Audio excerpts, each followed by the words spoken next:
मोदी मनमोहन को कथा को सत्य प्रमाणित करदेले अमर 12 रु अधिक विधायक नहीं बीजेपी जीवे अमर अमर को अपमानित पांड्यान को पड़िबो भारी टिकेट कटार प्रतिशोध पाई बड़ प्लान नुआ वर्ष पूर्व बीजेडी बही गुंड करदेवे अमर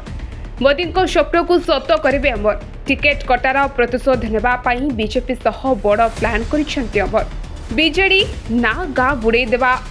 बीजेडी ना गाँ बुड़े देवे अमर पांड्यान देथिले अपमान अमर करिबे विस्फोरण बीजेडी बनाम अमर शतपथी कली बढ़ुवा बेले सामना को आसी बड़ खबर अमर को दलरू लेलिन बाहरी जिबा कथा कहिबा परी से जो उत्तर देले नवीन पांड्यान को मुंड झाई झाई करिछि अमर बीजेडी रे नाहांती बोली सफा सफा कहबा सह तांको पई अनेक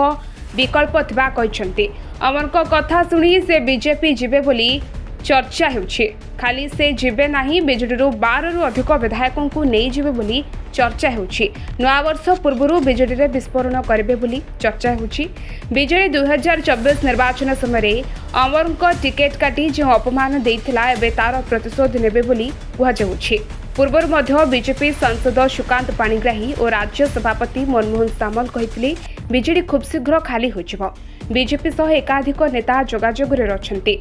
जाकू एबे अमर सत करबा भली लागुछि अन्यपटे निर्वाचन समय मोदी कहितबा कथा मध्य धीरे धीरे सत हेबारे लागिछि मोदी कहिथिले निर्वाचन हारिबार 6 मास भितरे बिजली भंगा जिवो एबे बिजली भितरे देखा जाउतबा गोष्ठी कंदळ देखि मोदी को कथा सत हेला भली लागुछि तेबे देखा जाऊ अमर मोदी को कथा को केते तेबे देखा जाऊ अमर मोदी को कथा को सत प्रमाण करूछंती कि नाही ब्यूरो रिपोर्ट RRS 24 न्यूज।